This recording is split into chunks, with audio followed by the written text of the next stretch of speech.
Well, the state is pulling the plug on a program meant to help veterans struggling with their mental health. Currently, vets can get therapy for brain injuries as well as post-traumatic stress disorder or PTSD. WRTV's Investigates Kara Kinney has been digging into the program for years and explains why some are not giving up. As part of a state program, veterans can get into a pressurized chamber like this one and breathe 100% oxygen. It's called hyperbaric oxygen therapy, or HBOT for short. And some say the program is under attack.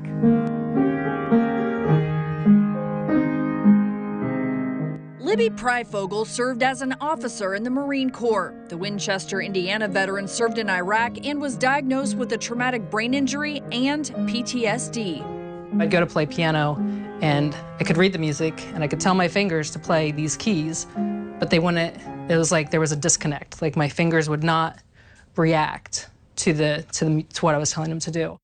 Libby tried different treatments, but nothing worked. Just passed off as something I had to live with. Did suicide ever cross your mind? It did. Many times. She learned about HBOT while reading a pamphlet at the American Legion. It doesn't even feel like a chamber because it's clear, so you don't feel confined at all. Libby is one of 43 Indiana veterans who completed 1,200 dives as part of a state HBOT program launched in 2017. And to finish all the treatments and see an actual difference in my everyday life, it's huge. Veterans have been getting treated for free, but not anymore. WRTV Investigates has learned the HBOT program's last day is April 30th. Senator Jim Toms, well, I'm a combat veteran myself, authored a bill that would have extended the program, but the Appropriations Committee said no. What was your reaction? I was disappointed. Sure, I was disappointed. It does come down to money. Let's talk about the money. Tom's bill would have funded HBOT for veterans without taxpayer money, but instead through military license plate revenue.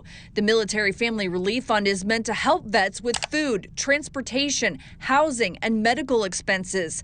The pot of money keeps growing and now has $14.4 million in it. The HBOT program would cost an estimated $1 million over the next 2 years. General James Bowerly has been pushing the state to get more veterans treated with HBOT. Do you know why they did not support it? My guess is because they missed the nuance that it wasn't going to cost the state money.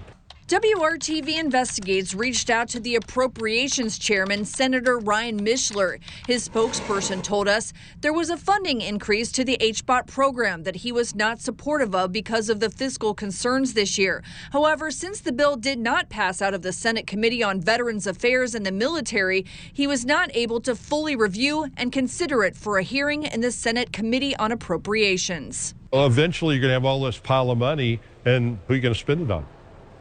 How are you going to spend it? Bowerly says by not funding HBOT now, the state and the feds will pay later in medical expenses. We issue a lot of prescription drugs to a veteran to treat the symptoms. Meanwhile, states like Kentucky are ramping up HBOT programs for veterans. To hear that Indiana now wants to go backwards it's maddening and it's mind-boggling. Kathleen Clark owns the Hyperbaric Oxygen Clinic in Carmel, one of the few providers involved in the state program. The state seems to treat this as experimental. It's not experimental anymore. The research exists. Indiana's HBOT effort is tied to a Purdue University research study where they performed MRI scans on veterans who participated. That study found HBOT had a positive effect on participants. Libby can make music once again. She credits hyperbaric oxygen therapy for making her pain, depression, and anxiety more manageable. Do you think the state should try to save this program? Absolutely. It's been a game changer for me. I feel like I'm living my life again, whereas before it was just surviving. HBOT sessions typically cost hundreds of dollars each, and insurance companies often don't cover them if it's for PTSD or a traumatic brain injury, which is why this program is so crucial for veterans. Kara Kinney, WRTV.